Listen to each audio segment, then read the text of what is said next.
A lenda das almas da floresta. Caminhar sozinho por uma floresta, seja ela qual for, nunca é uma experiência comum. O silêncio que domina entre as árvores nunca é realmente silêncio. É apenas a ausência de sons familiares. Porque lá dentro, o ar carrega segredos.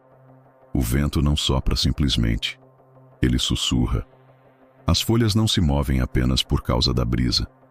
Elas se agitam como se mãos invisíveis as tocassem. E os olhos, os olhos, nunca deixam de sentir aquele peso incômodo de que algo, em algum lugar entre os troncos e as sombras, está observando cada passo dado.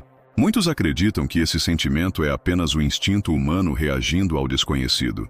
Mas os povos antigos, aqueles que conheciam a mata melhor do que qualquer estudioso moderno, diziam outra coisa. Eles acreditavam que o olhar que se sente nas florestas não é imaginação, é real.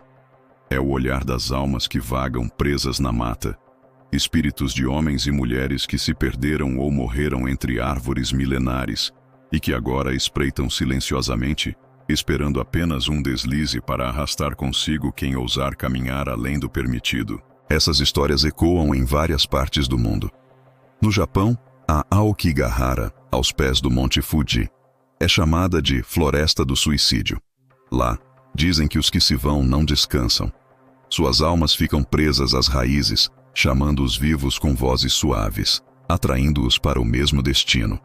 Na Romênia, existe a Roia Bacil, conhecida como o Triângulo das Bermudas da Transilvânia, onde viajantes relatam sentir olhos invisíveis os seguindo, enquanto sombras surgem e desaparecem entre as árvores. Já na Alemanha, a Floresta Negra, famosa por contos sombrios, é dita lar de espíritos que espreitam atrás de cada galho retorcido.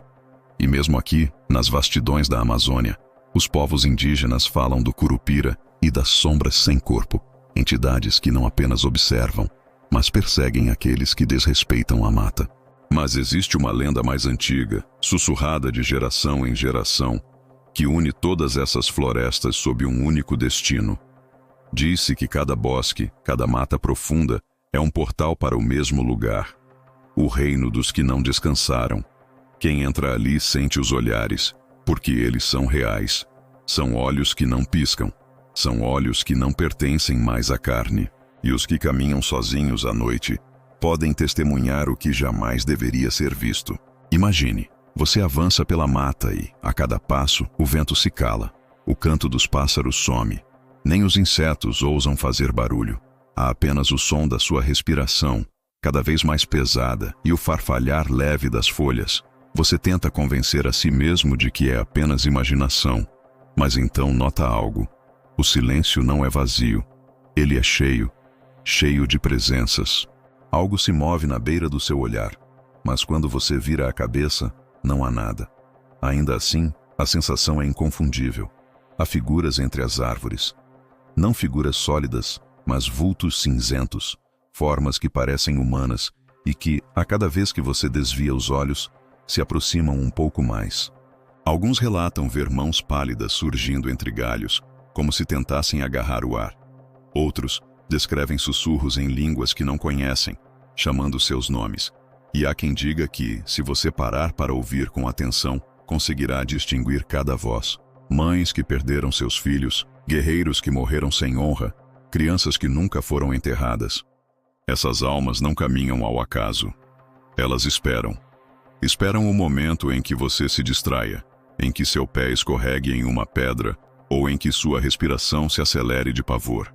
Nesse instante, dizem que elas saltam, não fisicamente, mas espiritualmente. Penetram no corpo do viajante, roubam sua essência e o arrastam para o reino delas. O corpo que sobra na mata é apenas uma casca sem vida, mas a alma passa a vagar junto às demais, presa para sempre entre raízes e sombras. Há histórias de caçadores que nunca mais foram vistos, de caminhantes que se perderam em trilhas curtas e nunca retornaram.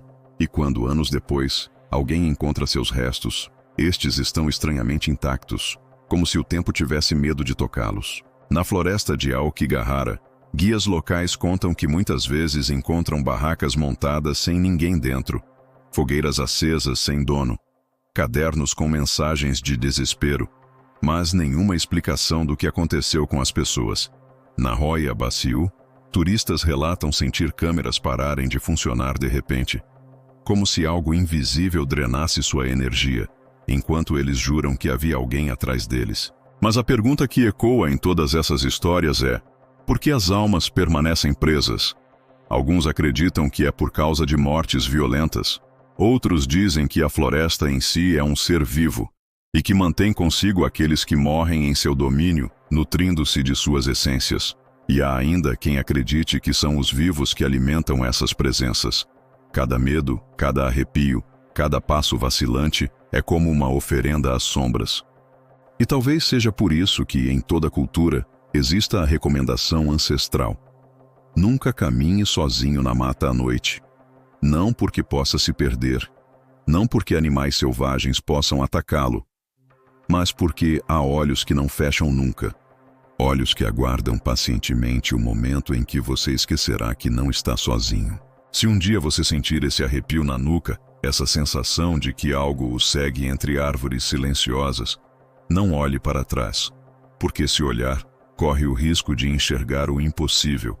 Dezenas de rostos pálidos, com bocas abertas em silêncio, observando cada passo seu, esperando o momento de arrastá-lo para se tornar um deles. As almas vagam, as almas observam, as almas esperam, e a próxima que elas levarem pode ser a sua. Se você já caminhou em uma floresta e sentiu aquela sensação estranha de estar sendo observado, agora você sabe o que pode ter sido. Deixe nos comentários. Qual floresta da sua região tem histórias assombradas? Compartilhe este vídeo com alguém que você levaria, ou não, para uma trilha à noite. E lembre-se, se ouvir sussurros no meio da mata, não responda.